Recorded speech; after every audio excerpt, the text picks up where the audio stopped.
Police ने मेरे ऊपर झूठे मुकदमे लगाकर मुझे 3rd डिग्री तक दी। मुझे करंट लगाया गया, मुझे बर्फ की सिल्ली पर उल्टा लेटाकर फट्टे बजाए गए, मेरे प्राइवेट प्लाट पर करंट लगाया गया। 2 दिन बाद मुझे जेल भेजा गया और सहारनपुर जेल में 3 दिन मुझे उल्टा लेटना पड़ा। मैंने 2 दिन खाना नहीं खाया और मेरी गलती इतनी थी कि मैंने अपने कमजोर समाज की आवाज उठाई थी। मैं भाई चंद्रशेखर आजाद के साथ चला था। आपके कंधों पर जिम्मेदारी बहुत जिम्मेदारी थी। मेरी बहन की शादी करनी थी, मुझसे बड़ी बहन की शादी करनी थी और मैंने की 2015 में। वो रात को डीजे बजा करके वहां से 100 रुपए मुझे मिलते थे और दिन में स्कूल जा। चारों सदन का सदस्य बनना है मुझे और सदन में जाकर के मुझे ऐश नहीं करनी, कुर्सी पे चिपकना नहीं है। बहुजन समाज पार्टी जो कि 4 बार उत्तर प्रदेश में शासन कर चुकी और उसके बाद भी एक नई पार्टी बनाने की क्या जरूरत थी? आजाद समाज पार्टी कल जब हम नहीं होंगे तो ऊर्जा और ज्यादा होगी। ऐसे तो डॉक्टर बाबा साहब अम्बेडकर ने आरपीआई बनाई थी कि धारा 376 भी हो जानी चाहिए, बलात्कार की कोई धारा नहीं लगनी चाहिए। संत शिरोमणि गुरु रविदास जी की जयंती थी अभी 1 फरवरी को। इस्लाम को मानने वाले लोगों ने उसका विरोध किया और उस पर सवाल ये भी खड़े किए गए कि भीम आर्मी इतनी मजबूत है फिर भी मतलब। कपसाड़ की घटना आपने देखी होगी मेरठ की। बिल्कुल। कपसाड़ में इन तीनों लोगों से आपका कैसा रिश्ता है, कैसी गुडविल है, ये चीजें हम जानना चाहेंगे। साथियों नमस्कार, जय भीम, सत श्री अकाल, आदाब। मैं उमेश करुणा और आप देख रहे हैं बहुजन अंचल। आज हमारे साथ है राजन गौतम, जो कि किसी परिचय के मोहताज नहीं है, शायद आप जानते होंगे।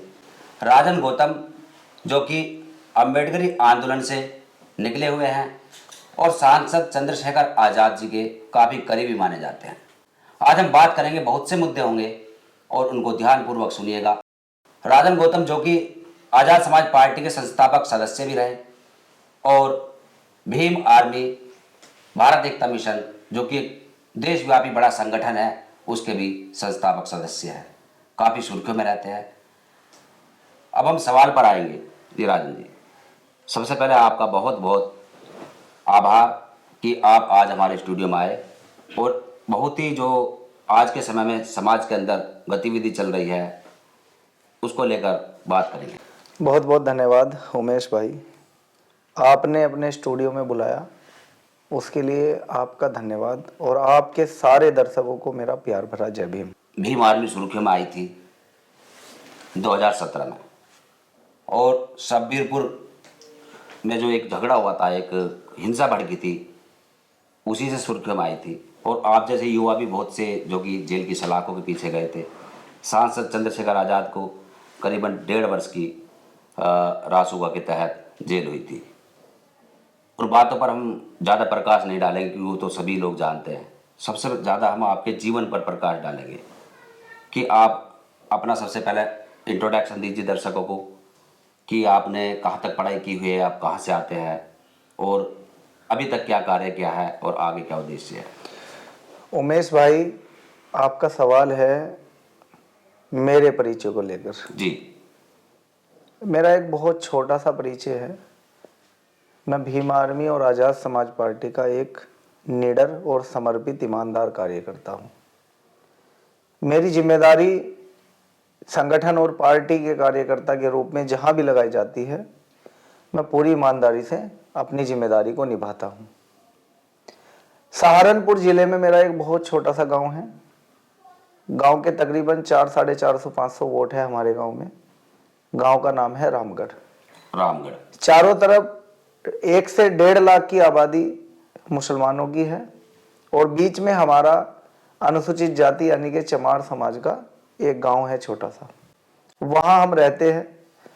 हमारा परिवार किसान परिवार है जी। मेरे दादाजी और पिताजी खेती बाड़ी का काम करते थे और वहीं से हमने मेहनत करना सीखा। हमारे परिवार ने, जब मैं पैदा भी नहीं हुआ था, जब हमारे परिवार ने उस समय डॉक्टर बाबा साहब अम्बेडकर के एक संगठन भारतीय बौद्ध महासभा से जुड़कर बौद्ध धर्म की दीक्षा ली जी। फिर सहारनपुर जिले में बड़े बड़े आंदोलन में हमारे चाचा, हमारे परिवार के अन्य लोग शामिल हुए। जैसे डॉक्टर भीमराव अंबेडकर साहब का चौक देहरादून रोड पर बनाया गया और बाबा साहब की तस्वीर लगाने के चक्कर में वहां कई लोगों पर मुकदमे हुए, लेकिन वो हमारे समाज का सम्मान है, इसलिए हमारे परिवार से हमारे चाचा जी और हमारे ताऊ जी उस आंदोलन में गए, वहां फिर उन्हें मुकदमे लिखे गए, फिर वो जेल चले गए। ऐसे ही हमारे परिवार ने कई आंदोलन सहारनपुर में किए, अंबेडकर स्टेडियम में आंदोलन किया, हमारे खुद के गांव में डॉक्टर अंबेडकर की तस्वीर लगाने पर बड़ा विवाद हुआ। जब हम छोटे थे तो हमारे परिवार के लोग भगवान बुद्ध और डॉक्टर बाबा साहब अंबेडकर के गीत सुन करके हम लोगों को प्रेरित करते थे। हम गीत सुन करके, उनके विचार सुन करके पले बड़े हुए जी। जैसे ही हमने अपना होश संभाला, हम 10वीं और 12वीं क्लास पास करने के लिए, पढ़ने के लिए हम शहर आए सहारनपुर। सहारनपुर में हमने पढ़ाई की और वहां देखा कि गांव तक जब हम रहे, वहां किसी भी तरह की छुआछात हमने कभी सहन नहीं की, ना ही हमारे साथ किसी ने छुआछात की। शहर में पढ़ने जाने के बाद वहां कई जाति और धर्म के लोग पढ़ने आते थे, बच्चे, और उच्च जाति के लोग, उच्च जाति के टीचर हमसे घृणा करते थे। मुझे आज भी याद है 2007 में जब मैंने कक्षा 9 में एडमिशन लिया और मैं पहली बार सहारनपुर रेलवे स्टेशन के पास जवाहर हायर सेकेंडरी स्कूल में पढ़ने गया, तो हमारे एक टीचर त्यागी, एक शर्मा जी और एक अग्रवाल हमारे प्रिंसिपल थे। तो जब बहन जी चीफ मिनिस्टर बनी तो शर्मा जी और त्यागी जी किस तरह से कटाक्ष करते थे। उस समय हम छोटे थे, हमें पता नहीं था कि जातिवाद होता क्या है, ऊंची जातियां कौन है और नीची जातियां कौन है, हमें इसका पता नहीं था। वहीं से हमें यह मालूम होना शुरू हुआ कि यहां हिंदू धर्म में ऊंच नीच का भाव जाति के आधार पर बनाया गया है। और जब हमने उस शोषण को देखा और झेला तो हमारे मन में यह बात आई कि डॉक्टर बाबा साहब अंबेडकर को पढ़ना चाहिए। फिर हमने बाबा साहब अंबेडकर को पढ़ा। पढ़ने के बाद हमें समझ में आया कि हमारी लड़ाई जातिवाद के खिलाफ है, भेदभाव के खिलाफ है। हमारी लड़ाई ब्राह्मणवाद और मनुवाद के खिलाफ है। हमारी लड़ाई किसी व्यक्ति, किसी पार्टी, किसी नेता से नहीं है। हमारी विचारधारा की लड़ाई है जो विचारों से लड़ी जाएगी और विचारों से जीती जाएगी। हमने ये बात वहां जानी। फिर हमने सहारनपुर के गांव-गांव में भारतीय बौद्ध महासभा की शाखाएं बनानी शुरू की और उसी दौरान अखिलेश यादव की सरकार में प्रमोशन में डिमोशन पर जो बिल फाड़ा गया संसद में, वो घटना हो गई। सहारनपुर में बड़ा आंदोलन हुआ, हम उसका हिस्सा बने। उसी आंदोलन में भाई चंद्रशेखर आजाद से हमारी मुलाकात हुई। हमने बड़े जोश के साथ उस आंदोलन में अपने बड़े जो पदाधिकारी थे उनका साथ दिया और उस समय सारे आंदोलन बहुजन समाज पार्टी के लोग लीड करते थे। उनका साथ दिया, उनके लिए काम किया। फिर 2014 और 15 में चंद्रशेखर भाई से कभी कभी हमारी मुलाकात होती थी और 2015 में जब भीम आर्मी का गठन हुआ फिर हम सब लोग साथ रहने लगे। मेरे पिताजी का नाम महावीर सिंह है, मेरी माताजी का नाम सुशीला देवी है जो हाउसवाइफ है, और मेरे दादाजी का नाम नाथीराम जी और दादी जी का नाम रघुवीरी देवी है। मैरिड हो आप फिलहाल? नहीं, मेरी शादी हो गई। शादी हो गई। मेरा एक बेटा है, मेरी बीवी है, काजल गौतम नाम है उनका। मेरा पूरा परिवार है जी। ये मेरा छोटा सा परिचय है और मेरे गांव के लोगों ने मेरा बहुत साथ दिया जी। अब आते हैं हम द ग्रेट चमार, एक बोर्ड लगा हुआ है घरकोली में, काफी वायरल हुआ। बिल्कुल लगा हुआ। हालांकि 2017 में जो हिंसा भड़की थी उसी समय वायरल हुआ था। जी जी। इसके पीछे का जो इतिहास है बोर्ड के, उस पर भी थोड़ा प्रकाश डालिए आप, क्योंकि क्यों लगाया गया, कब लगा, क्या भीम आर्मी मैं जब आप मतलब सक्रिय हुए तब लगा, इसके बारे में? द ग्रेट चमार की एक अलग कहानी है जी।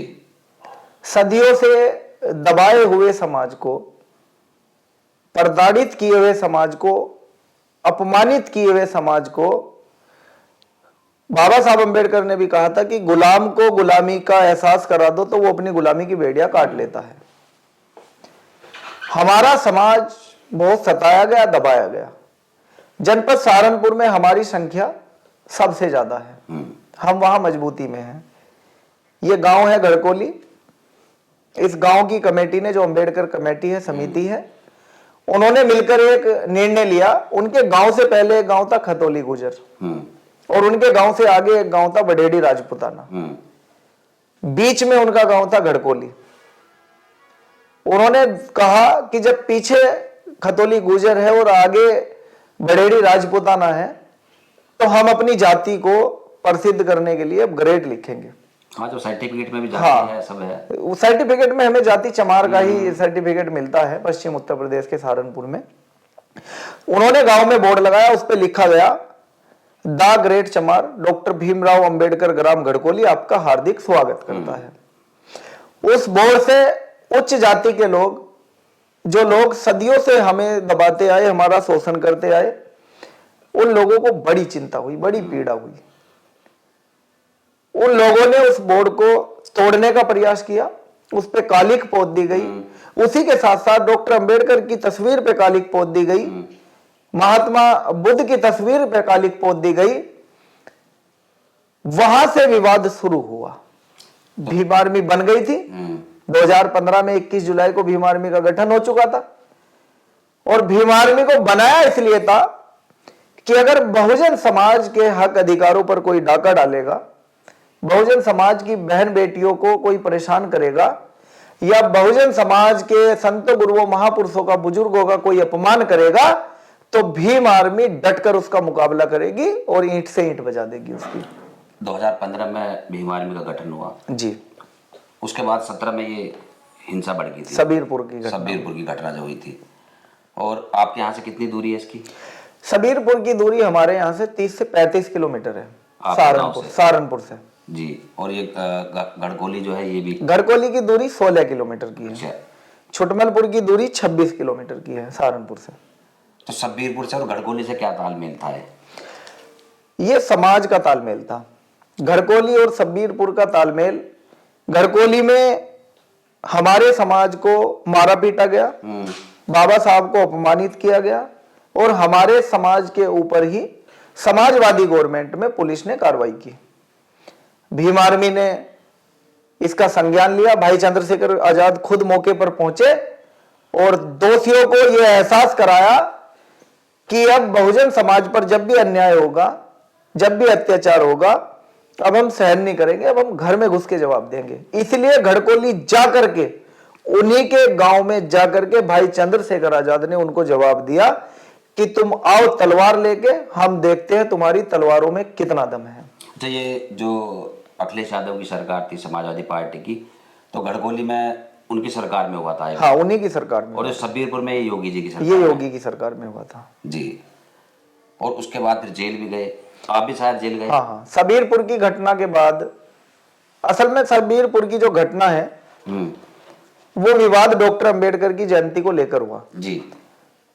उच्च जाति के, या यूं कह लो ठाकुर समाज के लोगों ने डॉक्टर अंबेडकर की जयंती को रुकवा दिया जी। और रुकवाया इसलिए कि जनरल सीट पर एससी समाज से चमार जाति का आदमी प्रधान कैसे बन गया। इसी अवेज में उन्होंने बाबा साहब अंबेडकर की जयंती को रुकवा दिया। 20 दिन बाद 5 मई को महाराणा प्रताप जी की जयंती आई। बड़े धूमधाम से राजपूत समाज के लोगों ने तलवारें निकाल करके उस जयंती को मनाया। हमारी गलियों से भी गुजरी, सबीरपुर में हमारे समाज की गलियों से गुजरी। लेकिन उसी शोभा यात्रा में कुछ ऐसे लोग थे जो ये नारे लगा रहे थे कि डॉक्टर अंबेडकर मुर्दाबाद, डॉक्टर अंबेडकर मुर्दाबाद, संविधान मुर्दाबाद, चमार मुर्दाबाद, चमार हमारे पैरों की जूती, और देखो हमने अपनी निकाल ली, तुम नहीं निकाल पाई। इस तरह की बातें वो करने लगे, नीचा दिखाने वाली, नीचा दिखाने के लिए। इसी बात का विरोध हमारे समाज के लोगों ने किया और विरोध के बदले कई हजार लोगों ने तलवारों से, लाठी डंडों से, बंदूकों से हमारी बस्ती पर हमला कर दिया। 56 घरों में आग लगा दी, जिसमें जानवर जलाए गए, उनकी मोटरसाइकिलें जला दी गई, महिलाओं के कपड़े तक फाड़ दिए गए।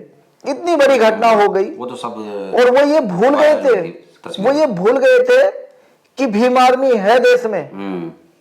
जैसे ही घटना का भीम आर्मी को पता चला, भीम आर्मी ने तुरंत संज्ञान लिया। 9 मई को हमने सहारनपुर में सबीरपुर के पीड़ितों को न्याय दिलाने के लिए, मुआवजे के लिए एक आंदोलन रखा। पुलिस ने हमारे आंदोलन को बिगाड़ा जी। हमारे आंदोलन में शामिल होने के लिए चारों तरफ से दलित समाज के लोग ट्रालियां भर भर के आ रहे थे और जहां हमें इकट्ठा होना था गांधी पार्क में, वहां पुलिस ने लाठी चार्ज कर दिया।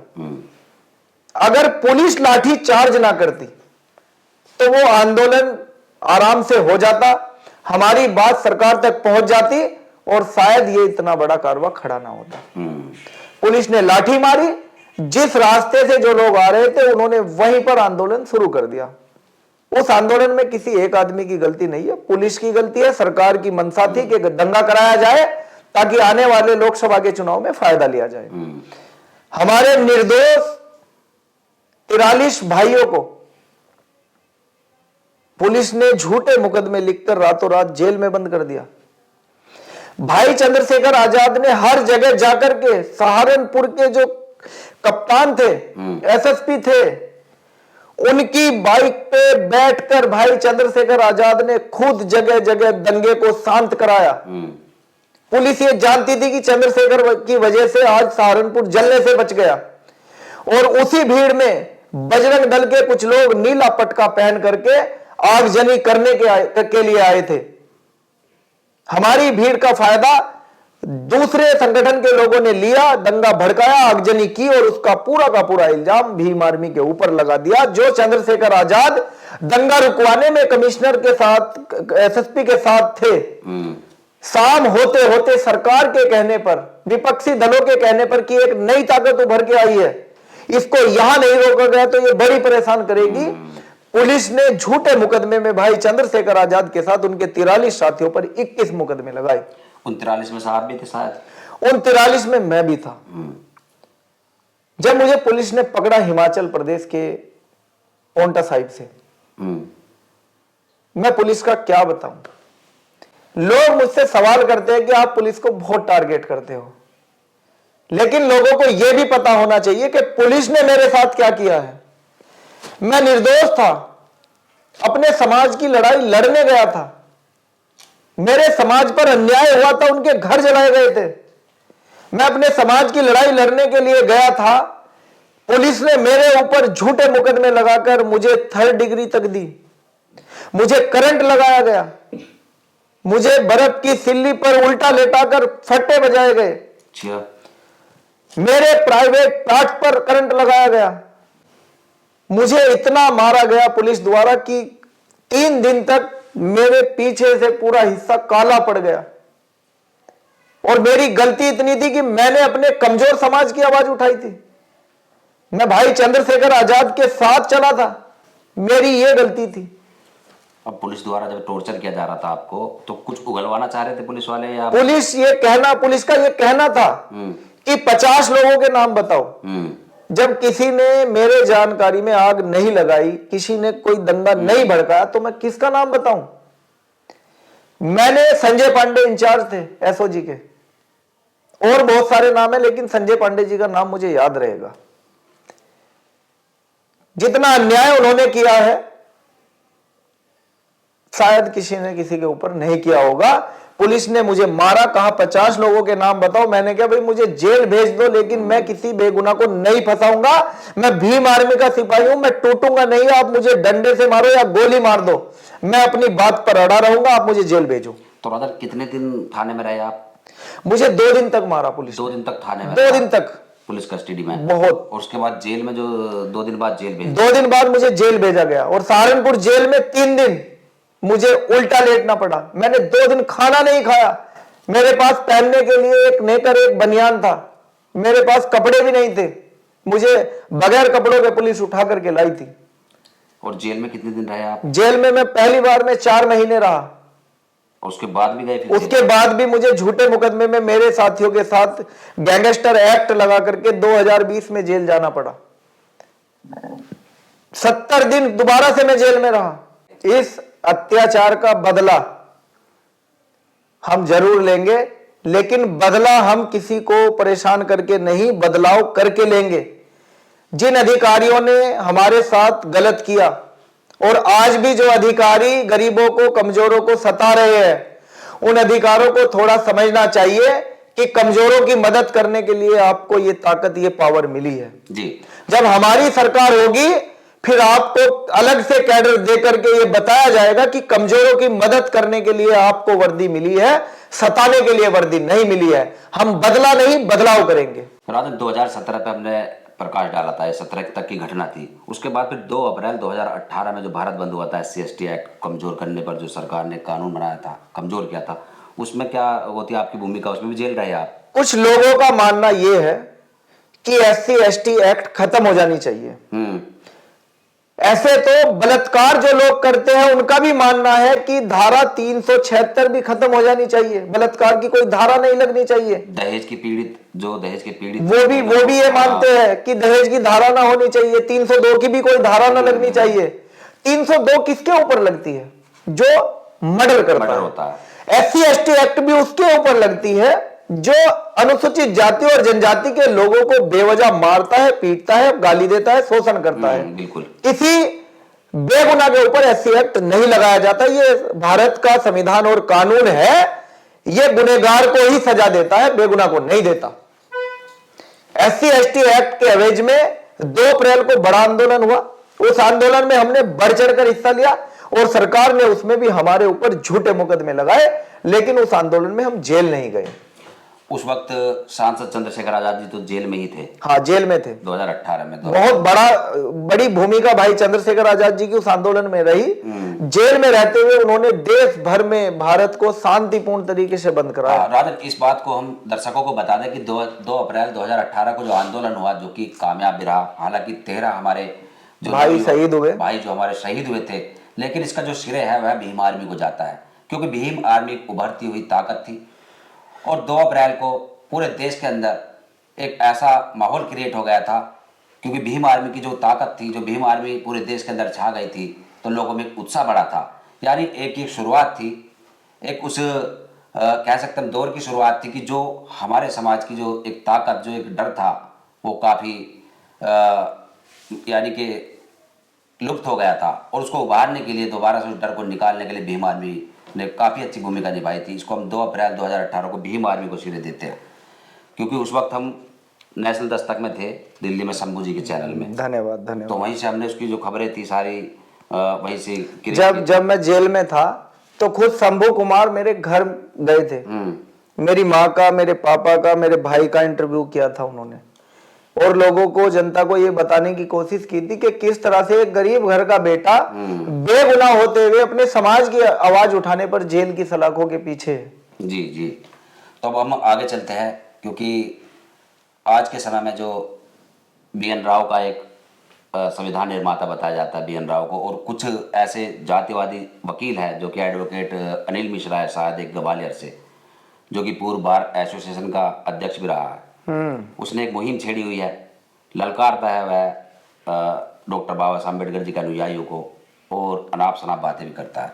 उसके बाद UGC पर भी हम बात करेंगे। तो सबसे पहले जो BN राव को संविधान निर्माता बताकर, और उसके जैसे और भी कुछ ऐसे स्वामी हैं जिनको हम कहते हैं कि पाखंडी है, वह भी उसका साथ देते हैं, अनाप शनाप बातें करते हैं, उनको क्या कहना आपका? क्योंकि एक आंदोलन भी होता है। देखिए, अनिल मिश्रा और स्वामी रामानंद एंड जो कंपनी है, जी जी, उन्हें इतिहास की जानकारी नहीं है। एक तो पाखंडवाद का चोला पहनकर हिंदू धर्म को बांटने का काम कर रहा है अलग अलग जातियों में, और दूसरा जिसका आपने नाम लिया कि वो बार एसोसिएशन का अध्यक्ष भी रहा, उनका तो जन्मजात प्रमाण पत्र है कि वो अध्यक्ष बनेंगे, वो जज बनेंगे। वहां कॉलेजियम सिस्टम है। उनको ये पता होना चाहिए संविधान लिखने के लिए चुनाव लड़ना पड़ा। चुनाव लड़ने के बाद सारे मेंबर संविधान सभा में पहुंचे। बीएन राव कौन सा चुनाव लड़े थे? नहीं लड़े। बीएन राव कौन सी संविधान सभा के मेंबर रहे? कुछ नहीं थे। बीएन राव अंग्रेजों की सरकार में आईसीएस की परीक्षा पास करके एक अधिकारी बने थे।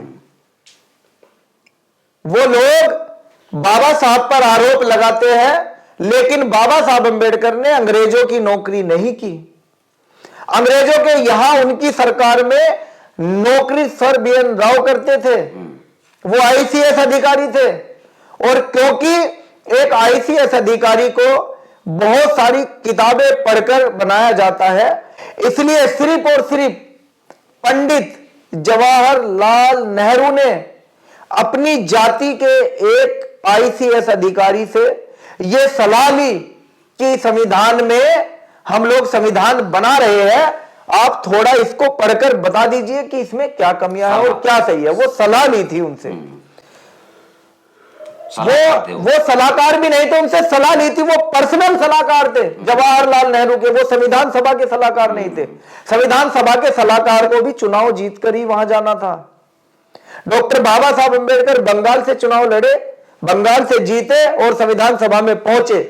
जब सारे लोगों ने हिम्मत हार दी, सारे लोग ये कहने लगे कि हमसे नहीं होगा, हमारे बस का नहीं है, तब डॉक्टर बाबा साहब अंबेडकर ने अकेले इस बीड़े को उठाया। इसलिए आज भी डॉक्टर बाबा साहब अंबेडकर को सबसे ज्यादा श्रेय जाता है। ऐसे ही नहीं, देश के सारे प्रधानमंत्री, देश के सारे राष्ट्रपति, देश के सारे मुख्यमंत्री ये कहते हैं और नतमस्तक करते हैं कि संविधान के निर्माता डॉक्टर बाबा साहब अंबेडकर है। उन्होंने मेहनत की है, उन्होंने दुनिया में जाकर अलग अलग देशों में पढ़ाई की है, अलग अलग देशों के संविधान को पढ़ा है। बीएन राव सिर्फ अंग्रेजों की सरकार में अंग्रेजों की नौकरी करते थे, जिसके बदले उनको तनख्वाह मिलती थी। और डॉक्टर बाबा साहब अंबेडकर देश में गरीबों की, वंचितों की, अल्पसंख्यकों की, दलित पिछड़े आदिवासियों की लड़ाई को लड़ रहे थे। वो इसी में लगे रहे कि संविधान बनेगा तो इन लोगों को भी अधिकार मिलना चाहिए, बराबरी का अधिकार मिलना चाहिए। और उसी के एवज में हमें वोट का अधिकार मिला, उसी के एवज में हमें आरक्षण की सुविधा मिली, उसी के एवज में हमें बहुत सारे अधिकार मिले। जैसे छुआछात नहीं कर सकता कोई हमारे साथ, हमें धर्म की स्वतंत्रता है, बहुत सारे अधिकार है। संविधान पढ़ोगे तो पता चल जाएगा। तो डॉक्टर बाबा साहब अंबेडकर संविधान निर्माता है, ये बात उसको तब समझ में आई जब वो जेल चला गया। जेल जाने के बाद बताओ कहां है।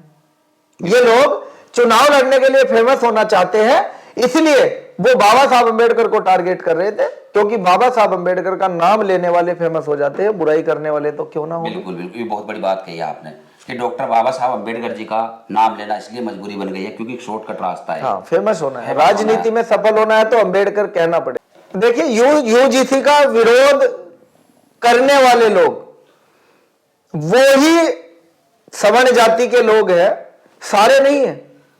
सारे सवर्ण जाति के लोग खराब नहीं है, लेकिन सवर्ण जाति के वो लोग जो भेदभाव चाहते हैं, जो अन्याय करना चाहते हैं, जो बहन बेटियों के ऊपर शोषण करते हैं, जो कॉलेज यूनिवर्सिटी में अपनी जाति को सर्वश्रेष्ठ मानते हैं और कमजोर जातियों को ये कहते हैं कि तुम्हारी हैसियत नहीं, तुम पढ़ लिख कर डॉक्टर, इंजीनियर बनो, पीएचडी करो, तुम आईएएस, आईपीएस, पीसीएस बनो। उन लोगों को अपनी मानसिकता का परिचय देने के लिए यूजीसी का विरोध करना पड़ रहा है। आज यूजीसी का विरोध वो ही कर रहे हैं जो यूजीसी के एक्ट के अंतर्गत आते हैं। अगर मैं किसी को गाली नहीं दूंगा, अगर मैं किसी के साथ मार पिटाई नहीं करूंगा, अगर मैं किसी को प्रताड़ित नहीं करूंगा, किसी के साथ भेदभाव नहीं करूंगा, तो मेरे ऊपर क्या धारा लगेगी? कुछ भी नहीं लगेगी। यूजीसी तो उनके लिए है जो मार पिटाई करते हैं, जो अन्याय करते हैं, जो शोषण करते हैं, जो भेदभाव करते हैं, उनके लिए यूजीसी है। और सुप्रीम कोर्ट का जातिवादी चेहरा देखा आपने? माननीय सर्वोच्च न्यायालय वो देश का सबसे बड़ा मंदिर है, लेकिन वहां कुछ जातिवादी जज बैठे हैं। उन जातिवादी जजों से अगर कोई पूछे, अगर हमें अपने केस की कोई फाइल सुप्रीम कोर्ट में लगवानी हो तो कई साल बीत जाते हैं, रिट दायर करने में महीनों लग जाते हैं। लेकिन सवर्णों ने आज रिट दायर करी और 2 दिन में उस पर सुनवाई हो गई, तीसरे दिन उस पर रोक लगा दी गई। ये जातिवाद होता है, ये अपनी जाति को बढ़ावा देना होता है। इसलिए हम कहते हैं कि सुप्रीम कोर्ट, माननीय सर्वोच्च न्यायालय देश का सबसे बड़ा मंदिर है, लेकिन उस मंदिर में जो पुजारी है वो जाति के आधार पर भेदभाव करते हैं। इसलिए उस जातिवादी कॉलेजियम सिस्टम को भी जड़ से उखाड़ना है, जिसके तहत वो पुजारी वहां बनकर बैठते हैं। जी, हम बात करें यदि कि संत शिरोमणि गुरु रविदास जी की जयंती थी अभी 1 फरवरी को, और उसमें एक विवाद आया सामने। गांव किठौरी में कुछ इस्लाम को मानने वाले लोगों ने उसका विरोध किया, और उस पर सवाल ये भी खड़े किए गए कि भीम आर्मी इतनी मजबूत है, फिर भी मतलब इस विरोध को सहन कर लिया और जयंती नहीं निकल पाई। इसका क्या मतलब, कैसे देखते इसको? देखिए, जो लोग वहां पहुंचे और जिन्होंने ये बूम फैलाया कि इस्लाम के मानने वाले लोगों ने रविदास जी को जयंती को रोका, वो बिल्कुल झूठ है। अच्छा, वो लोग बीजेपी के इशारे पे काम करते हैं। बीजेपी चाहती है कि दलित और मुस्लिम एक ना हो, इनका गठजोड़ ना बने। दलित और मुस्लिम को आपस में ही छोटे छोटे झगड़ों में उलझा कर रखे और किसी झगड़े को बड़ा करा करके हिंदू मुस्लिम का नाम दे। अपनी राजनीतिक रोटियां, भारतीय जनता पार्टी अपनी राजनीतिक रोटियां सेकना चाहती है। कावड़ चलती है, आप देखते हैं मेरठ से कावड़ जाती है, बिल्कुल चप्पे चप्पे पर पुलिस तैनात होती है। कितनी मस्जिदें, कितने अंबेडकर पार्क रास्ते में होते हैं। क्या कभी किसी मुस्लिम ने कावड़ को रोकने का प्रयास किया? नहीं। तो मुस्लिम रविदास जी की जयंती क्यों रोकेंगे? हाँ, बारातों को जो मतलब घोड़ी से दूल्हा उतारा जाता है, वो कोई मुस्लिम नहीं, वो भी मुस्लिम नहीं रोकता।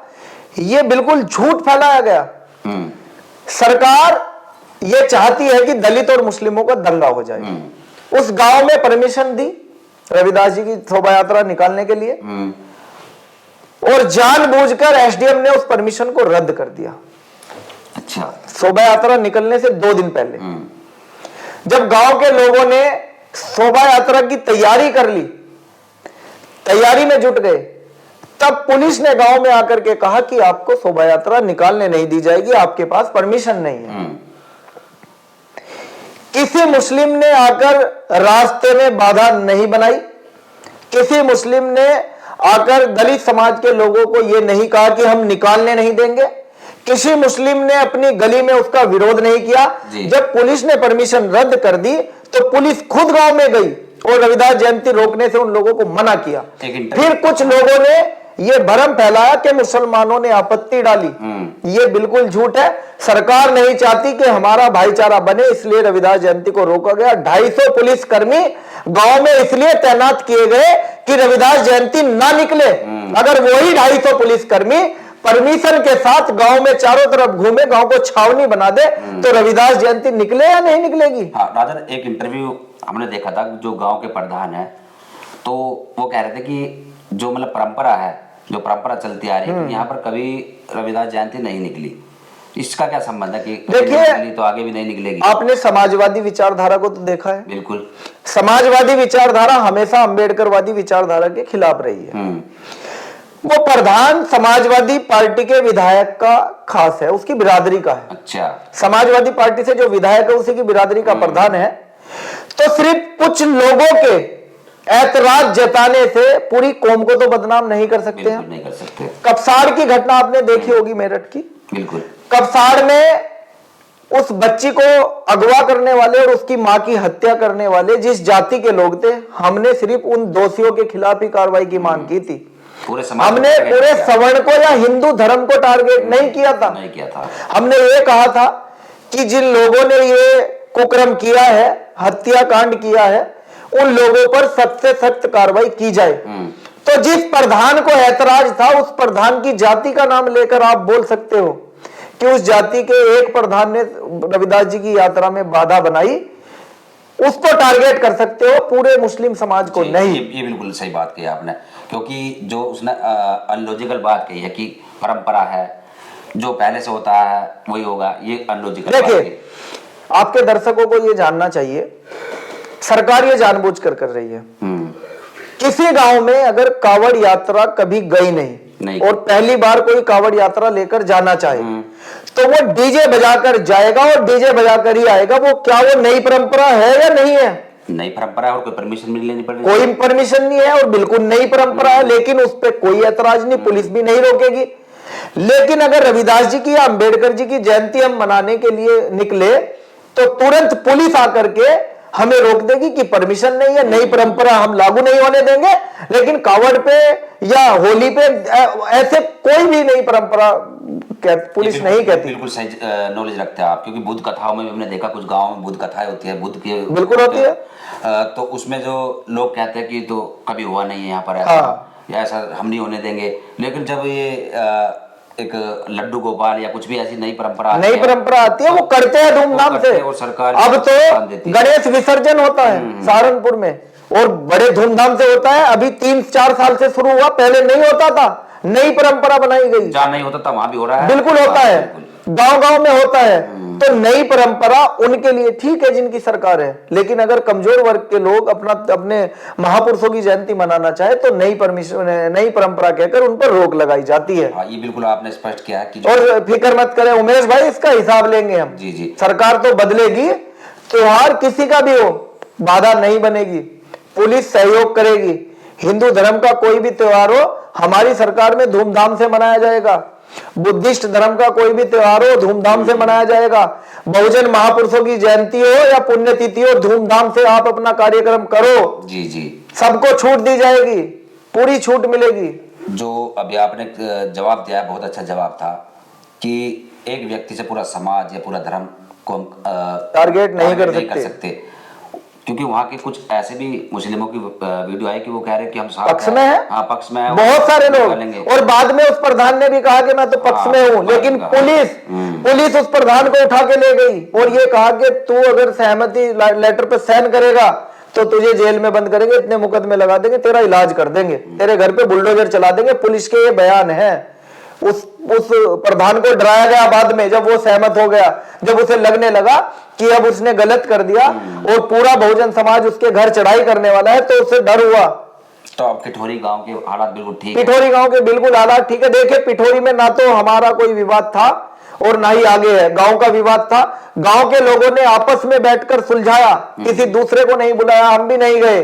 उन्होंने जो फैसला किया उसे हमने मान लिया। हाँ, ये हवा दी जा रही थी कि इसमें हिंदू मुस्लिम हो, लेकिन आज भी अगर गांव के लोग कहे कि हमें जयंती निकालनी है, शोभा यात्रा निकालनी है, तो हम गांव वालों के साथ हैं, हम अपने समाज के साथ हैं।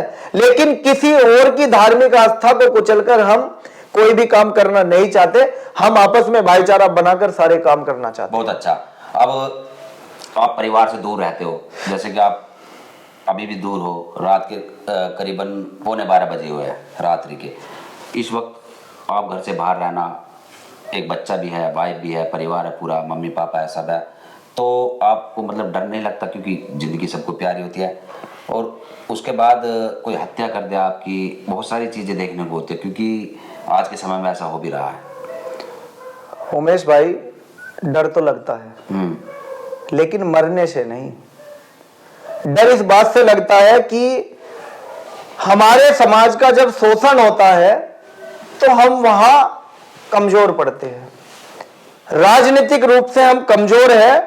हम उस ताकत को कब हासिल करेंगे, बस इसी बात का डर है कि हम वो ताकत हासिल कर ले और अपने समाज को सुरक्षा प्रदान कर दे। चंद्रशेखर भाई के ऊपर गोली चलाई गई। जब इतने बड़े नेता के ऊपर गोली चल सकती है, मैं तो निहत्था हूं, अकेला चलता हूं, अपने 2 साथियों को, राहुल को और अनुज को साथ लेकर चलता हूं। मुझे अपनी जान की परवाह नहीं है।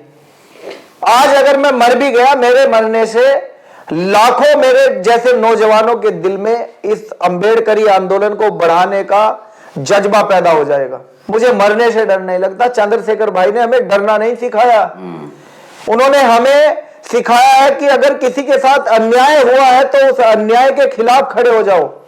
देश के किसी भी कोने में हो, बहन बेटी पर अगर कोई अन्याय हुआ है तो बहन बेटी की सुरक्षा करो। हम डरते नहीं है। गोली कल की लगती आज लग जाए, दिल में लगे या माथे पे लगे, मौत से डर नहीं है। डर सिर्फ इस बात का है कि हम इस अन्याय को खत्म करना चाहते हैं। ये खत्म कर पाएंगे या नहीं कर पाएंगे। राजन गौतम के हौसले को सलाम, इनके जज्बे को सलाम, क्योंकि आज के समय में हर युवा कोई नशे की जब्त में है, कोई गलत संगत में है, लेकिन आज भी है जो कि महापुरुषों के मिशन के लिए अपनी जान तक कुर्बान करने को तैयार है। और दूसरी बात यहाँ पर यह आती है कि मान्यवर साहब कांशीराम जी का जो कथन है कि जिस समाज की गैर राजनीतिक जड़ें कमजोर होती है वह कभी राजनीति सफल नहीं हो सकता। और उस चीज को लेकर आप चल रहे हैं लगता है, क्योंकि राजनीति भी चल रही है और उधर सामाजिक संगठन बनाकर उसकी जो समाज की जड़ें हैं उन पर भी आप काम कर रहे हैं। इस प्रकार की जो समाज के साथ उत्पीड़न होता है उस समाज को बल देते हैं, आप हिम्मत देते हैं और वहाँ पर खड़े भी रहते हैं। तो समाज की जो राजनीति दशा होगी वो तभी हमारी सफल होगी जो कि आप कर रहे हैं इस वक्त। और इस चीज़ को हम आपकी सराहना भी करते हैं, क्योंकि इससे पहले जो था समाज केवल राजनीति के पीछे भाग रहा था। बिल्कुल राजनीति के पीछे भागना चाहिए, लेकिन राजनीति के साथ साथ सामाजिक जो जड़ें हमारी कमजोर हुई है उनको भी मजबूत करने पर ध्यान देना चाहिए और आज हमें ऐसा होता दिख रहा है। उमेश भाई, हमारा काम है लड़ना, हम है योद्धा जी, हम योद्धा है, हमारा काम लड़ना है। हम समाज के लिए लड़ेंगे, मरेंगे, कटेंगे, लेकिन समाज के ऊपर अन्याय सहन नहीं करेंगे। हमें भाई चंद्रशेखर ने लड़ना सिखाया। और मैं आपको बता दूं, जो खुद को दबंग कहते हैं, जो कहीं भी बारात रोक लेते हैं, जो किसी की भी हत्या कर देते हैं मूंछ रखने पर, पगड़ी रखने पर, दाढ़ी रखने पर, बुलेट चलाने पर, उन लोगों का इलाज अच्छे से करना जानती है भीम आर्मी।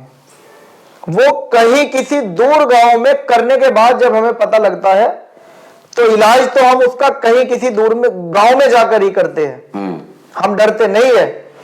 जिस दिन हमारी राजनीतिक जड़ें मजबूत हो गई उस दिन देखना, अन्याय करने वाला 1,00,000 बार सोचेगा कि मैं गलत काम करूं या नहीं करूं। उस दिन देखना। और ये जितने भी दबंग खुद को कहते हैं, आज जो हिंदुत्व का चोला पहनकर उल्टे सीधे दूसरे धर्म पर टिप्पणियां करते हैं, उनको गालियां देते हैं या बहुजन समाज के महापुरुषों का अपमान करते हैं, हमारी बहन बेटियों को टारगेट करते हैं, उनको भी मैं जवाब देना चाहता हूं कि आपका खून और हमारा खून एक जैसा है और उबाल हमारा खून भी मारता है, लेकिन हमारा खून किसी के अन्याय पर किसी के साथ अन्याय करने के लिए उबाल नहीं मारता। जब किसी के साथ अन्याय होता है तब हमारा खून उबाल मारता है और हम उस अन्याय का खिलाफ खड़ा होकर मुंहतोड़ जवाब देते हैं। घर में घुसकर इलाज भी कर देंगे, इतनी हिम्मत हमारे अंदर है। लेकिन हम संविधान को मानते हैं, इसलिए चाहते हैं कि कभी आपको मौका दिया जाए, आप अपने अंदर सुधार कर ले। इसलिए किसी भी जाति और धर्म को टारगेट करके कुछ भी मत करो, गाली गलौज मत करो। जिस दिन खोपड़ी घूम गई तो उस दिन इलाज हो जाएगा। इलाज का जो तात्पर्य है आपका, इलाज का किसी तोप, गोली, बंदूक, तलवार नहीं, या संवैधानिक रूप से उनके खिलाफ कानूनी ऐसा इलाज होगा कि वो कई साल तक जेल में सड़ेंगे। उनके परिवार के लोग थाने कचहरियों के चक्कर काट काट कर बूढ़े हो जाएंगे, लेकिन उनकी जमानत नहीं होगी। ये इलाज होगा जैसे कि अब तक करते आए हैं, जैसा अब तक किया है। बड़े बड़े प्रोटेस्ट करना, सरकार को झुका देना, और वहाँ के जो कप्तान है या जो भी डीआईजी, सभी को पूरे प्रशासन, कोई भी हो, हिला देना। सबके खिलाफ आंदोलन होगा जो गलत करेगा। बिल्कुल। उसके बाद हम चलते हैं, जैसे आपकी जो संगठन है इसमें बहुत उतार चढ़ाव आते हैं, हर चीज में आते हैं, सब जगह आते हैं। तो उसमें जैसे कि एक अगर हम जिक्र करें मंजीत सिंह नौटियाल, जो कि संगठन में काफी भूमिका रखते थे अपनी, और आज वह अलग विपरीत चल रहे हैं, उनको लेकर क्या कहेंगे आप? ऐसा क्यों न बताइए, क्योंकि ऐसा नहीं लगता हमें कि राजन आज भीम आर्मी के साथ है, आजाद समाज पार्टी के, कि कल भी रहेंगे या नहीं रहेंगे, क्योंकि राजनीति में हमने बहुत उतार चढ़ाव देखे। देखिए, मेरा कोई ऐसा उद्देश्य नहीं है कि मुझे राष्ट्रीय अध्यक्ष बनाया जाए। जिनका उद्देश्य राष्ट्रीय अध्यक्ष बनना था वो भीम आर्मी से अलग होकर अपना खुद का संगठन भीम आर्मी के नाम से ही बनाकर उसका राष्ट्रीय अध्यक्ष बन गए। उनका कोई सपना नहीं है, उनकी कोई ऐसे विचार नहीं है कि बहुजन समाज को किस तरह से हम आजाद करा सके या बहुजन समाज को सत्ता में कैसे लाया जा सके। वो सिर्फ और सिर्फ राष्ट्रीय अध्यक्ष बनना चाहते थे, तो उन्होंने अपना खुद का संगठन बनाया और राष्ट्रीय अध्यक्ष बन गए। बस मैं उनके लिए यही कहना चाहूंगा कि अगर वो भीम आर्मी भारत एकता मिशन में दोबारा आना चाहते हैं या आजाद समाज पार्टी में आना चाहते हैं, तो उनका बाहें फैलाकर स्वागत है, दिलों की गहराइयों से स्वागत है।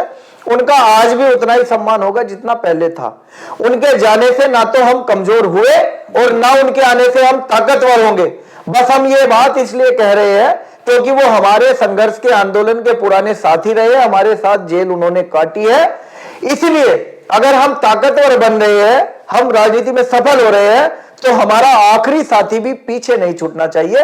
अगर वो हमसे नाराज होकर दूर चला गया है तो हम उसको मौका दे रहे हैं कि वो भी पास आकर अपना हिस्सा ले। जी, ये बहुत अच्छा आपका जो विचार है, जो आप सोच रखते हैं।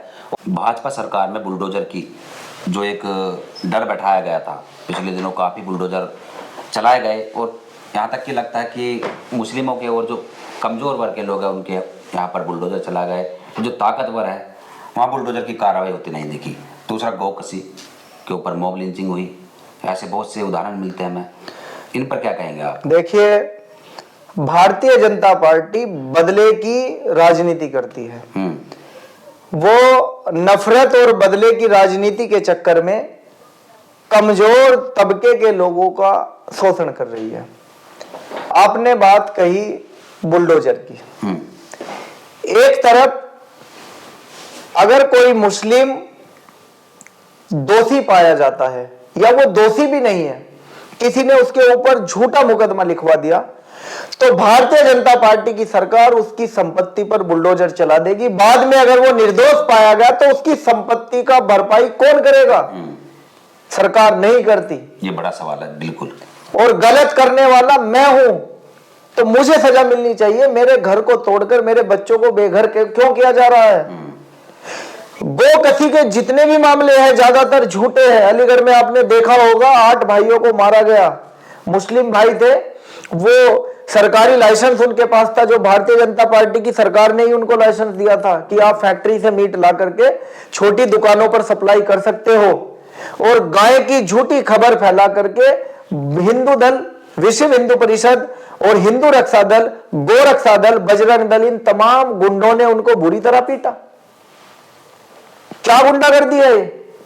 और जब बाद में वो निर्दोष पाए गए तो क्या कार्रवाई हुई? क्या किया पुलिस ने, सरकार ने क्या किया?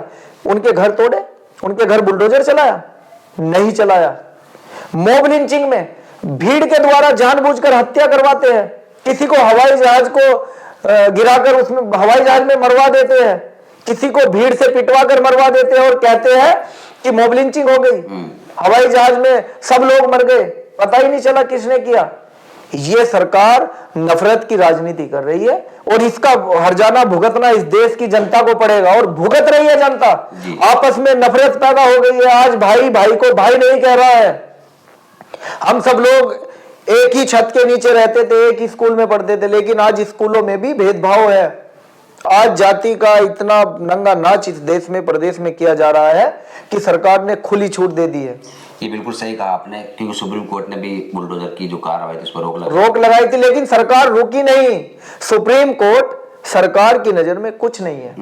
सरकार सुप्रीम कोर्ट की बात को मानती नहीं है। सुप्रीम कोर्ट ने कहा था ग्वालियर हाई कोर्ट में डॉक्टर अंबेडकर की तस्वीर लगेगी, मान लिया उन्होंने? नहीं मान। वो नहीं मानेंगे, वो सुप्रीम कोर्ट के खिलाफ जाएंगे। मैंने कहा ना कि सरकार में अगर दम है, जैसे उन्होंने किसानों के खिलाफ एमएसपी पास किया, मुसलमानों के खिलाफ एनआरसी पास किया, मुसलमानों के खिलाफ वक्फ बिल पास किया, मुसलमानों के खिलाफ राम मंदिर की कार्रवाई की, मुसलमानों के खिलाफ उन्होंने 370 हटाई। अगर उनमें हिम्मत है तो वो यूजीसी को लागू करे ना। देश विरोध कर रहा था लेकिन उन्होंने फिर भी लागू कर दी सारे कानून। यूजीसी भी लागू करो मोदी जी, हम तब मानेंगे। एक जैसा भी पिछले दिनों चल रहा था, जो एक शंकराचार्य की उपाधि दी हुई है और सरकार नकार रही है कि कोई शंकराचार्य नहीं बनाया हमने उसको, अभिमुक्तेश्वरानंद, उसने जो था डॉक्टर बाबा साहब अम्बेडकर जी का भी कई बार अपमान कर चुके हैं। बिल्कुल किया। तथागत गौतम बुद्ध को लेकर भी टिप्पणी कर चुके हैं। बिल्कुल किया। और आज संविधान उनको याद आ रहा है, आज संविधान की दुहाई दे रहे हैं कि योगी जी में उनमें एक वैचारिक जंग छिड़ी हुई है। हाँ बिल्कुल छिड़ी हुई है। देखिए, ये ऐसे लोग हैं, पिटने के बाद इन्हें समझ में आता है कि क्या सही है। जब तक हिटलर की लाठी उनके ऊपर नहीं चली तब तक वो कहते थे कि संविधान कुछ नहीं है, मनुस्मृति से देश चलेगा। बिल्कुल ये। और जैसे ही हिटलर की लाठी उनके ऊपर चली, उन्हें याद आया कि हिटलर को रोकने के लिए संविधान है इस देश में और संविधान के निर्माता डॉक्टर अंबेडकर है। तो उनके साथ जो हुआ, हिटलर ने बिल्कुल ठीक किया, लेकिन हमारी नजर में गलत हुआ क्योंकि हम संविधान को मानने वाले लोग हैं। जो लोग अपने धर्म के धर्म गुरुओं का, शंकराचार्यों का सम्मान नहीं कर सकते, वो दूसरे धर्म के लोगों को ऐसे ही सताएंगे जैसे वो सता रहे हैं। मैंने आपको बताया, आपके दर्शकों को ये बात जाननी चाहिए, पहले इन लोगों ने संविधान को मानने से मना कर दिया मना।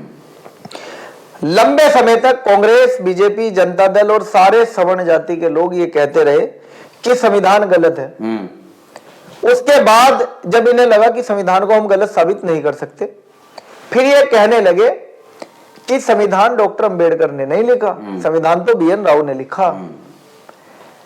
जब इनको ये पता है कि संविधान को हटाया नहीं जा सकता, तो ये संविधान के निर्माता को हटाना चाहते हैं। तो इन लोगों की मानसिकता दूषित हो गई है। मैं तो ये कहना चाहता हूं कि अगर गंगा में नहाने से सच में ही पाप धुलते हैं, तो 2-4 डुबकी इन लोगों को फालतू लगा लेनी चाहिए, ताकि इनके दिमाग का मैल भी साफ हो जाए। बिल्कुल। तो काफी बातें हुई हमारी, और इसके अलावा संत शिरोमणि गुरु रविदास जी की वाणी है कि ऐसा चाहूं राज में जहां मिले सब उन्वन, छोटे बड़े सब सम बसे, रविदास रहे प्रसन्न। बेगमपुरा राज बिल्कुल चाहते थे। तो उसको है लगता है कहीं ना कहीं कि उसकी तरफ हम जा रहे हैं? नहीं, हाँ बिल्कुल जा रहे हैं। हमारे विचारों में, हमारी पार्टी के कार्यक्रमों में, हमारी रैलियों में और हमारे दिल में बेगमपुरा बसा हुआ है। और जब हमें मौका मिलेगा देश की सरकार चलाने का, तो हम इस देश में बेगमपुरा स्थापित करेंगे, जहां कोई गम नहीं होगा, जहां भेदभाव नहीं होगा, जहां जातिवाद नहीं होगा, जहां ऊंच नीच नहीं होगी, जहां अमीर गरीब की मदद करेगा, अमीर गरीब का शोषण नहीं करेगा, और गरीब भी अपनी जिम्मेदारी को समझते हुए देश को आगे बढ़ाने का काम करेगा।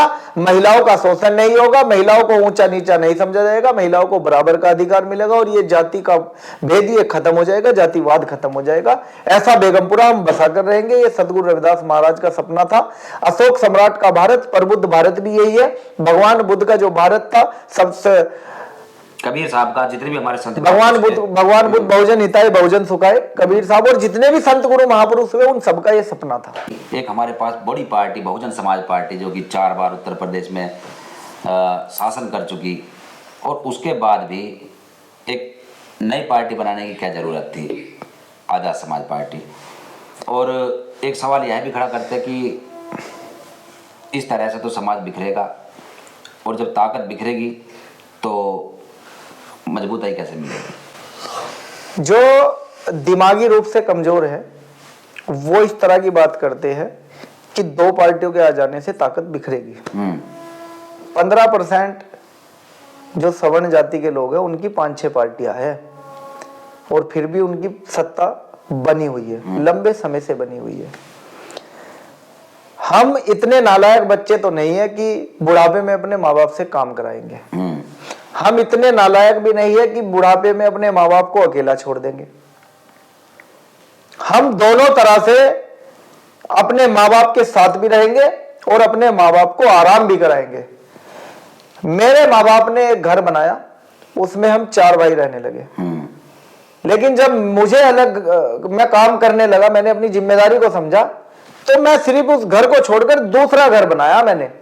मैंने अपने कारोबार को, अपने परिवार की संपत्ति को बढ़ाया, ताकि मेरा परिवार कभी इस घर में कभी उस घर में रह सके। पहले हमारे पास एक घर था, अब हमारे पास 2 घर है। हमारा ये जो बहुजन समाज है, हमारा परिवार है, कभी इस घर में रहे आकर, कभी उस घर में रहे, कोई दिक्कत नहीं है। ऐसे ही वो लोग कर रहे हैं, कभी बीजेपी, कभी आम आदमी पार्टी, कभी कांग्रेस। तो हमारे लोगों को समझना चाहिए, जब माँ बाप बूढ़े हो जाए तो उनको आराम करना चाहिए। और हमारे माँ बाप ने इतने अच्छे काम किए हैं जब वो जवान थे, जब वो काम करने के में सक्षम थे, कि आज दुनिया उनका लोहा मानती है और उन्हें आयरन लेडी बहन कुमारी मायावती जी के नाम से जानती है।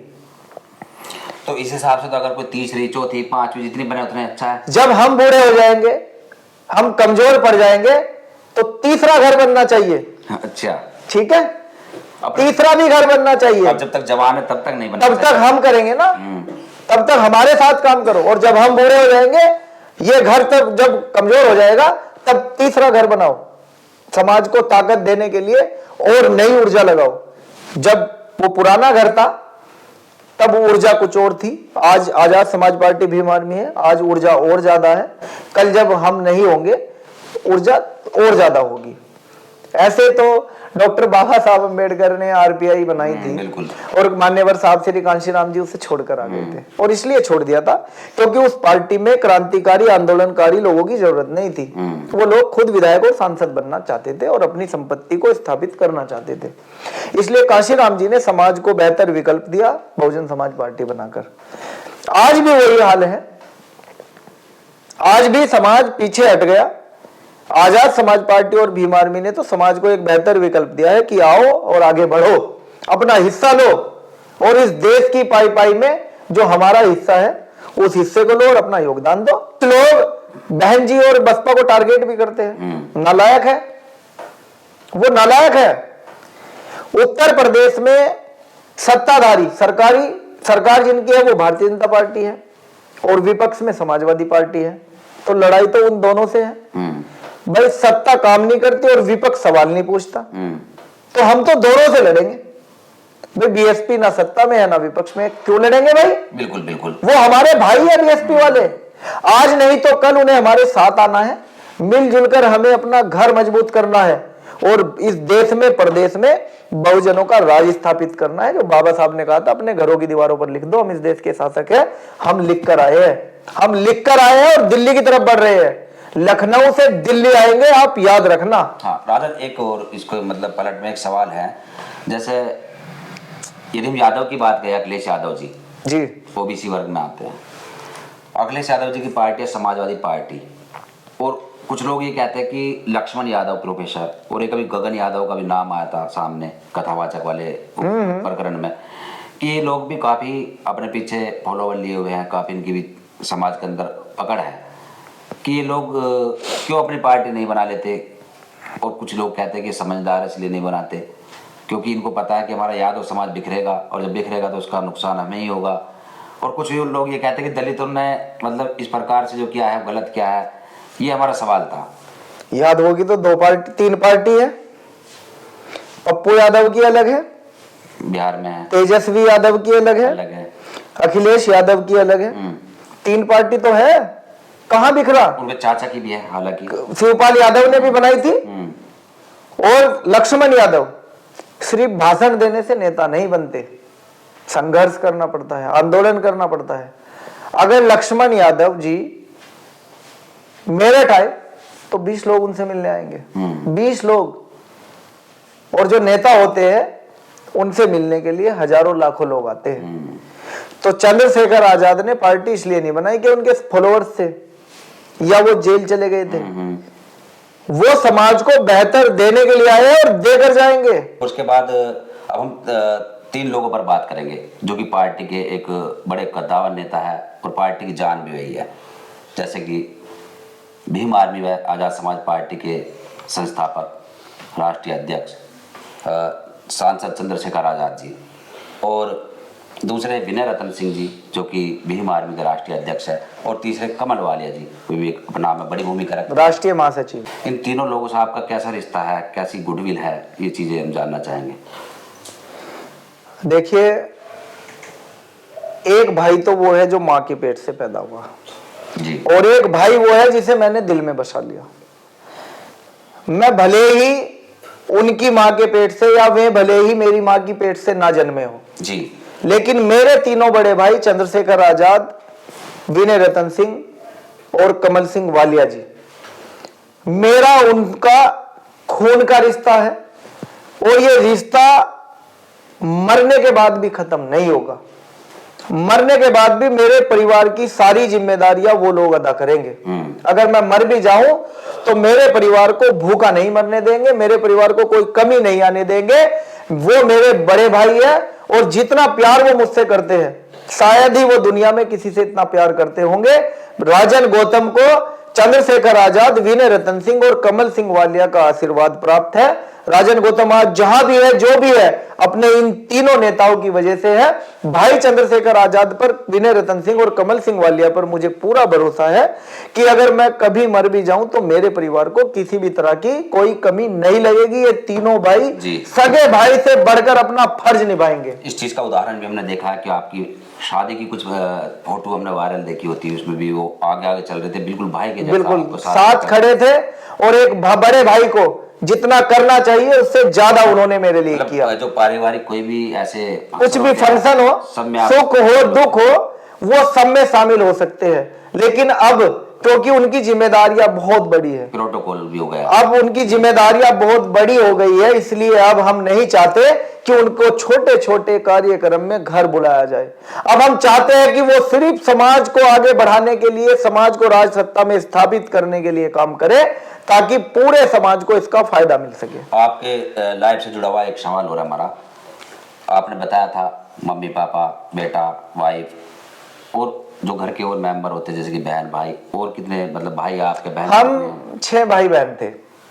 2016 में मेरा छोटा भाई जिसका नाम राहुल था और भगवान बुद्ध के बेटे का नाम राहुल था। हाँ राहुल था, बिल्कुल बुद्ध के बेटे का नाम राहुल था। और भगवान बुद्ध का बचपन का नाम सिद्धार्थ था। सिद्धार्थ था। मेरा छोटा भाई राहुल और उससे छोटा भाई सिद्धार्थ। राहुल की 2016 में डेथ हो गई। 2016 में मैं उस समय भीम आर्मी में बहुत सक्रिय कार्य करता था और भाई चंद्रशेखर आजाद मेरे घर के मेंबर थे, उस समय भी मेरे घर पे मौजूद थे। कितने वर्ष के थे उस समय राहुल? राहुल 20 साल के थे। तो 20 साल के थे। 20 साल के। तो कोई मतलब एक्सीडेंटल हुआ था या कोई? नहीं, वो कोई बीमारी थी, बुखार हुआ था उनको। अच्छा। और बुखार इतना बढ़ गया कि उन्हें बहुत बड़े बड़े हॉस्पिटल, अंबाला में एक हॉस्पिटल है, बराड़ा में, अच्छा, MM यूनिवर्सिटी मेडिकल कॉलेज, वहां बराड़ा हॉस्पिटल लेके गए। उसके बाद हम चंडीगढ़ PGI लेके गए, लेकिन उसकी जान नहीं बचा पाए। अब हम 2 बहनें हैं, 3 भाई हैं। दोनों बहनों की शादी हो रखी है और 3 भाई में हम 2 भाइयों की शादी हो गई है। एक भाई मेरा पढ़ाई में है, वो मुझ जैसा दिखता है। तो एक भाई बड़े हैं आपसे? मैं ही बड़ा हूँ। आप बड़े हो। जो एक सिद्धार्थ छोटा है, राहुल से भी छोटा है। मुझसे छोटा अनुज है, अनुज से छोटा राहुल था, राहुल से छोटे सिद्धार्थ है। हम 6 भाई बहन थे, अब 5 है। अच्छा, तो आप बड़े हैं। हाँ। और 2 बहनों की भी शादी हो गई है। बिल्कुल। तो मेरे जीवन में बहुत उतार चढ़ाव आए। हम ठेके पे लेकर जमीन बोते थे, उसमें खेती करते थे, हर साल उसका किराया जाता था। कच्चे मकान थे, बरसात में मकान से पानी टपकता था। रात भर कभी यहां तो कभी वहां हमें बाल्टी, गिलास, कटोरी जो भी मिलता था जगह जगह रखते थे और बरसात की रात हमें जागना ही पड़ता था। बहुत मुसीबतें मेरे जीवन में आई।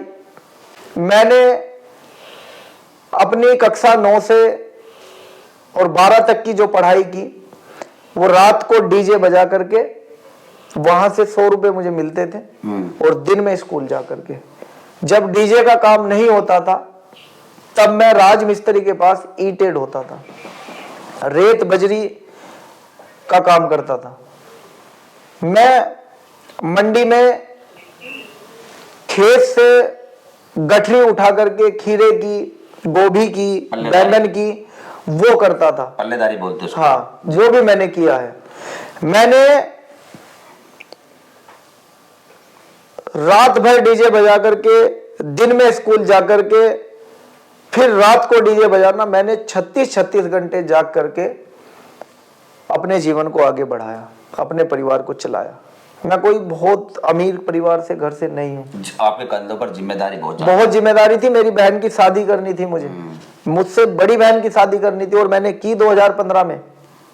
2015 में उसकी शादी की, छोटे भाई की शादी की, फिर मेरी शादी हुई। घर बनाना मेरे सामने सबसे बड़ी चुनौती थी। मेरी बहन की शादी के बाद मुझे घर बनाना था। डीजे बजा बजा करके मैंने पैसा इकट्ठा किया, छोटी बहन की शादी की, फिर डीजे बजा बजा करके मैंने घर बनाया। और बहुत सारे ऐसे काम हैं। मैंने भुसकी गठरिया ढोई, मैंने गेहूं काटे, धान काटे, मैंने धान लगवाए। बहुत इतने इतने पानी में, गारे में घूम घूम कर मैंने पौध फैलाई। बरसीन काटा सुबह के टाइम, हाथ से हम जानवरों के लिए चारा काटते थे, हाथ से ऐसे, अपने जानवरों के, अपने घर के जानवरों के लिए। अभी भी रखते जानवर? अब नहीं है वहां, अब शहर से हमारा गांव जो है वो नगर निगम में शहर बन गया। शहर बन गया। तो बहुत मुसीबतें झेली और मेरे परिवार ने मेरा बहुत साथ दिया, मेरे गांव ने मेरा बहुत साथ दिया और खासकर भाई चंद्रशेखर आजाद का आशीर्वाद मेरे ऊपर है। तो इसलिए मुझे लोग जी बगैर सांसद बने छोटा सांसद कहते हैं। नगीना से ये उपाधि है, ये मैंने कमाया है। भाई चंद्रशेखर आजाद के आदर्शों पर चलकर, भाई विनय रतन सिंह और कमल सिंह वालिया के आशीर्वाद से मैंने ये कमाया है।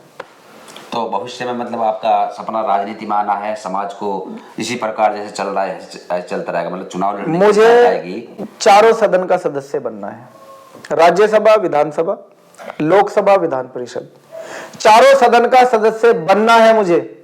और सदन में जाकर के मुझे ऐश नहीं करनी, कुर्सी पे चिपकना नहीं है। मुझे सदन में हर वो काम करना है जिससे गरीबों की भलाई हो सके, जिससे कमजोरों को मदद मिल सके।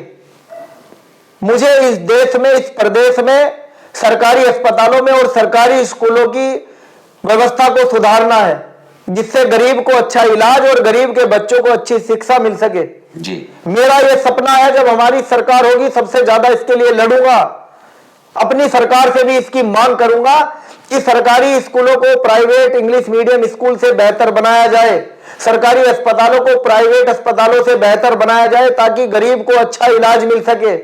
हम किसी का फ्रॉड का 5 लाख का बीमा नहीं करेंगे, हम फ्री में इलाज देने का काम करेंगे, क्योंकि बीमे का पैसा उन्हीं विधायक और सांसदों के बच्चों की जेब में जा रहा है जो डॉक्टर बनकर गरीबों को लूट रहे हैं। सरकार उन्हें डायरेक्ट फंड नहीं करती, इसलिए मरीज का आयुष्मान कार्ड बना करके 5 लाख का बीमा दे दिया ताकि विधायक के बच्चे के अकाउंट में वो सरकार का पैसा इस मरीज के थ्रू पहुंच जाए।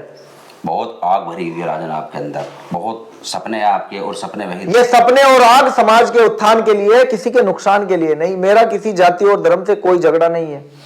जो गलत करेगा वो भरेगा और संविधान के दायरे में कानूनी रूप से भरेगा। मैंने गलत किया, मैं भी भरूंगा। मैं तो बगैर गलत किए 2 बार जेल चला गया, मैंने कुछ भी नहीं किया, मैं 2 बार जेल चला गया, अपने समाज की आवाज उठाने के लिए चला गया। चारों सदन के सदस्य बनने की आप बनूंगा। और जो सपने देखता है उसके सपने पूरे होते हैं। अपने घर की दीवार पर लिख दो कि हम इस देश के शासक हैं। और ऐसे ही हमने देखा सांसद चंद्रशेखर आजाद जी की दीवारों पर बहुत अच्छे अच्छे स्लोगन लिखे हुए हैं, महापुरुषों के लिखे हुए हैं। वही ऊर्जा आज राजन गौतम के अंदर पैदा हो गई है और इसलिए आज राजन अपने बेबाकी जुबान से इस प्रकार की भाषा बोल रहे हैं। और 4 सदन का सदस्य होने की बात बहुत बड़ी अपने आप में, और ऐसे ही सपने देखने चाहिए सभी दर्शकों को। इस पूरी हमारी जो बातचीत हुई, इस पर आपकी जो भी राय है कमेंट्स में अपनी राय जरूर दें। और आगे कभी फिर यदि भविष्य में मौका मिलेगा तो राजन हम फिर बात करेंगे, क्योंकि बात बहुत ज़्यादा है, बहुत सारे सवाल हैं हमारे, उनका जवाब आपको देना है। तो इसी के लिए इजाज़त चाहता हूँ। जय भीम, जय भारत, जय भीम, धन्यवाद।